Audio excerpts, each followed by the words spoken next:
ঝিনাইদহ ৪ আসনের মাননীয় জাতীয় সংসদ সদস্য জননেতা জনাব মোহাম্মদ আনোয়ারুল আজিম আনার এমপি মহোদয় নিখোঁজ হওয়ার পর থেকে বিভিন্ন ইউনিয়নে মানববন্ধন কর্মসূচি অনুষ্ঠিত হচ্ছে। আজকে ৪ নম্বর নিয়ামতপুর ইউনিয়ন আওয়ামী লীগ কর্তৃক আয়োজিত মানববন্ধনে বক্তারা তাদের বিভিন্ন বক্তায় তুলে ধরেন এমপি সাহেব যে উন্নয়নমূলক কর্মকাণ্ড করেছে তার ধারাবাহিকতায় অত্র ইউনিয়নের বিভিন্ন গ্রামের মানুষ তার জন্য শুধু কাঁদছে আর তার জন্য দুহাত তুলে দোয়া চাচ্ছে। যারা এই জঘন্য হত্যাকাণ্ডের সাথে জড়িত তাদের দৃষ্টান্তমূলক ফাঁসির দাবি চেয়ে তারা সবসময় কিন্তু মাননীয় প্রধানমন্ত্রীর দ্বারস্থ হচ্ছেন। আমি বিচার চাই মাননীয় প্রধানমন্ত্রীর কাছে, আমি তাকে ফাঁসি চাই। আমার দাঁত মেরে গিয়ে আমি এত সব পাইনি, আমার এমপি মেরে আমি সব পাইছি। মাননীয় প্রধানমন্ত্রীর কাছে আমি বিচার চাই, আমি ফাঁসি চাই। প্রধানমন্ত্রীর কাছে আমি ফাঁসি চাই। আমাকে খালি করছে মন্ত্রী মানে এমপি মেরে চলে যায়, আমাকে ফাঁসিতে রেখেছে। এমপি কেমন? এমপি খুব ভালো লাগছিল, আমাকে জান করেন দেশে ভালোবেসে রাখবো এমপির মতন।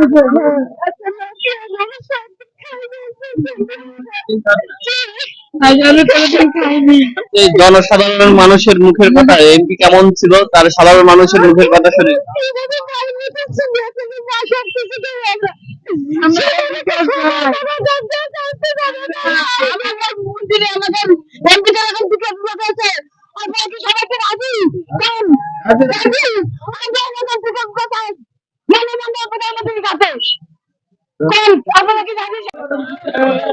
আসসালামু আলাইকুম। আসলে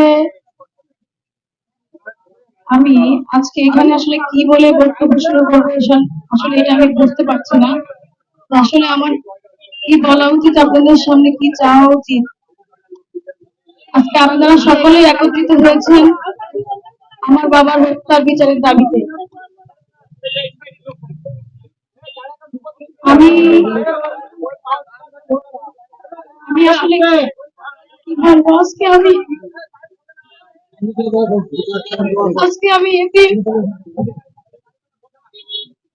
জানেন আমার পরিবারে আমার বাবা ছাড়া আমাদের বটগাছ বটবৃক্ষ কেউ নয়। প্রত্যেকটা পরিবারে তার বাবা নয়তো তার বড় ভাই তাদের পরিবারের মাথা বটবৃক্ষ হয়। আমার পরিবারে আমার বাবা ছাড়া আমাদের কেউই ছিল না। আমার বাবা যেরকম আপনাদের বটবৃক্ষ ছিল তেমনি আপনাদের বটগাছের ছায়া হিসেবে সর্বদা কাজ করেছে সে।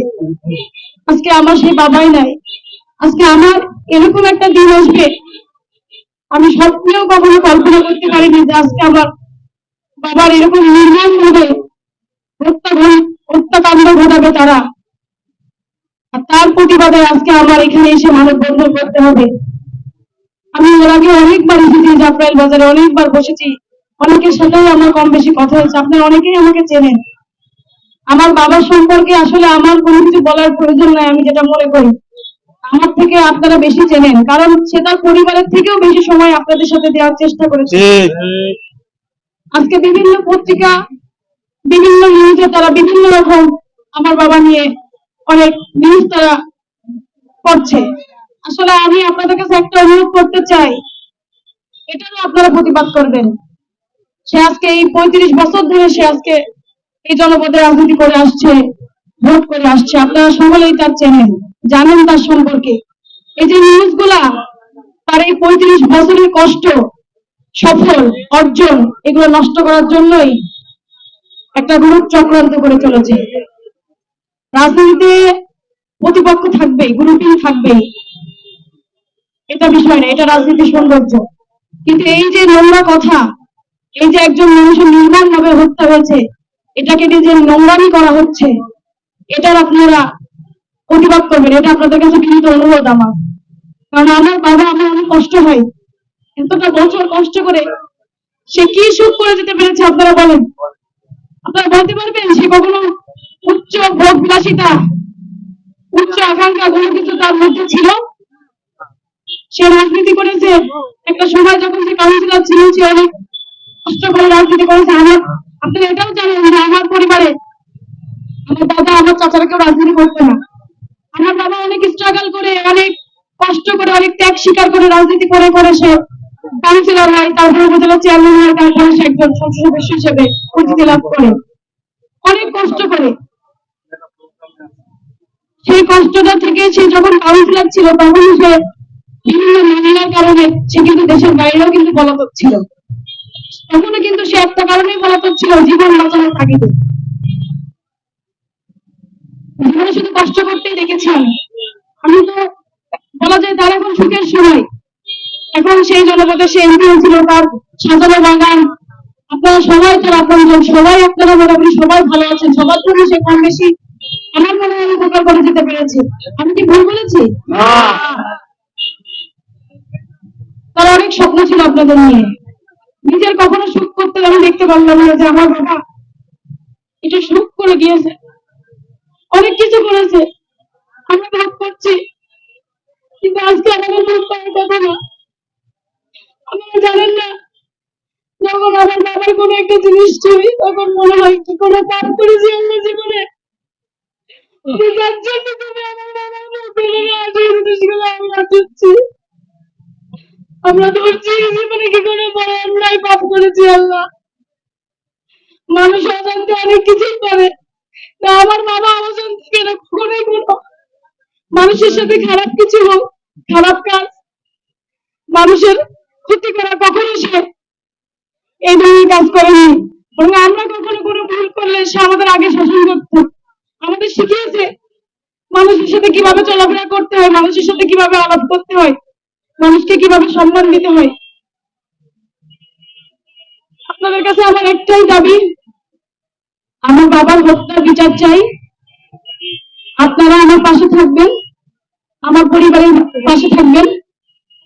যারা খুনিরা, যারা আনোয়ার নানারকে হত্যা করে ফেলেছে, যে তারা আনোয়ার নানারকে মেরে ফেলেছে, এই পর্যন্তই তারা শেষ।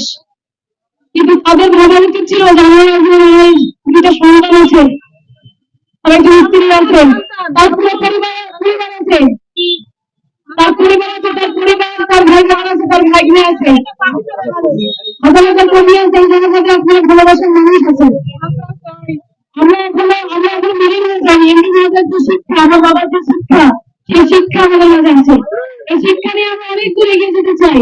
পাশাপাশি আমার বাবার যে স্বপ্ন, সেই স্বপ্নগুলো আমরা পূরণ করতে চাই, যে স্বপ্নগুলো আমার বাবা পূরণ করতে পারেনি।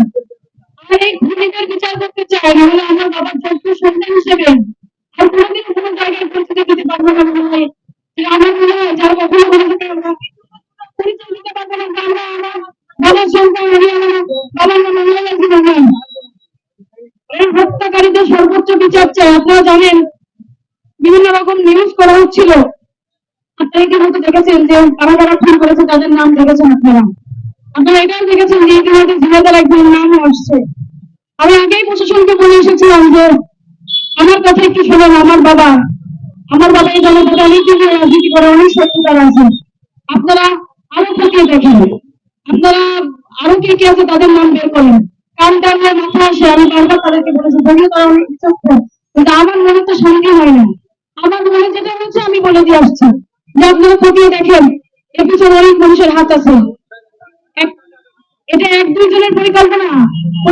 এই পরিকল্পনা যদি আপনারা শরীর ঠান্ডা মাথায়, তাহলে আপনারা বুঝবেন যে এটা কত দিনের পরিকল্পনা এবং কত ঠান্ডা মাথার পরিকল্পনা, যে এইভাবে নৃশংস ভাবে একটা মানুষকে হত্যা করেছে। তারা মূলত চেয়েছিল যে তার কোনো আলামত, তার এক টুকরা মানুষের জন্য আমরা না পাই, আমরা যেন সবাই আমার কাছে আমার একটু ভুল হয়ে গেছে, এরকম ভাবে তারা জিনিসটাকে চাইছিল। কিন্তু আল্লাহ হুকুম আছে, সে ৫ ওয়াক্ত নামাজ পড়তে আল্লাহ তাকে ভালোবাসে।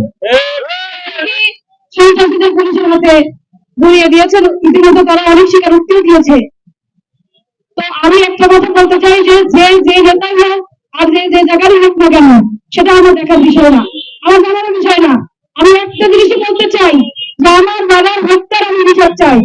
এর জন্য যা করতে হবে, যা করবো আমি তাই করবো, এবং আপনারা আমার পাশে থাকবেন।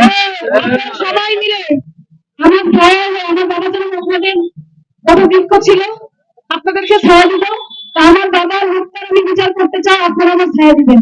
আপনারা যদি ছায়া দিয়ে আমাকে ঢেকে রাখেন, আমি এই হত্যার বিচার আমি করতে পারবো। আমি এর শেষও দেখতে চাই। আমার বাবার হত্যার বিচারের আমি শেষও দেখতে চাই। আমি ধরেন এক চুল পরিমাণ আমি এর ছাড় দিব না। যা করতে হবে আমি তাই করবো। আমি এখনো মাননীয় প্রধানমন্ত্রীর কাছে যাইনি, আমি যাব। আমার বাবার ডিএনএ টেস্টের যে রিপোর্ট, ফরেন্সিকে এখন যে টেস্ট চলছে, এরপরেও অনেক পদক্ষেপ আছে মেডিকেল ভাবে বা পুলিশের ব্যাপারে, পুলিশের যে ইনভেস্টিগেশন, সেগুলো এখনো সম্পূর্ণ হয়নি। সেগুলো সম্পূর্ণ হওয়ার পরে আমি যাব। এবং আমি একটি কথাই বলতে যাবো যে আমি আমার বাবার হত্যা বিচার চাই। আমার বাবা হারানোর যে যন্ত্রণা, তার থেকে বেশি যন্ত্রণা হয়তো মাননীয় প্রধানমন্ত্রীর আছে। আপনারা সবাই জানেন বাবা হারানোর কষ্ট সে জানেন, সে আমার কষ্ট সে বুঝবে, তার সাথে আমার কথা আছে, সে যথেষ্ট হেল্প করছে। আমি বলেছি আপনি আমার মায়ের মতো, আপনি যেটাই করবেন সেটাই হবে এই সর্বোচ্চ শাস্তি। আমি শুধু সর্বোচ্চ শাস্তি চাই। এবং আমি আমার বাবার যে অসমাপ্ত কাজ, সেগুলো আপনাদের সাথে থেকে আপনাদের পরামর্শ অনুযায়ী সেগুলোকে এগিয়ে নিয়ে যেতে চাই। আপনারা আমাদেরকে সহযোগিতা করবেন, আমাদের পরিবার আছে, আমাদের সবার পাশে থাকবেন। আমার বাবার হত্যার বিচার চাই, আমি আবারও বলছি। এবং আপনারা যে যাই করুন, যে হুমকি দিক না কেন, আপনারা ভয় পাবেন না।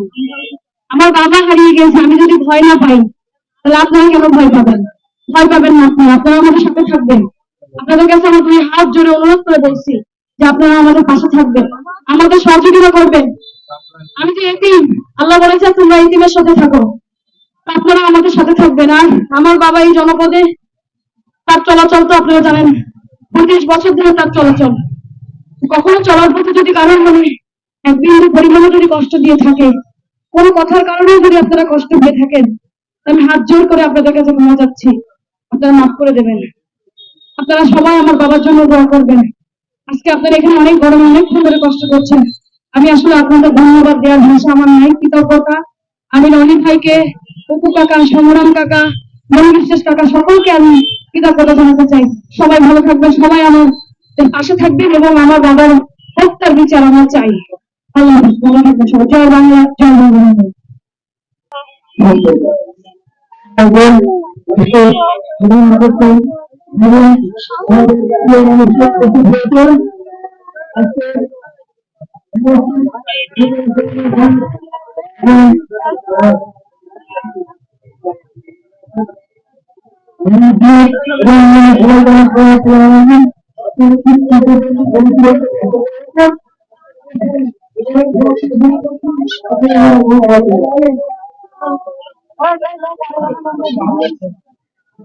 ভাই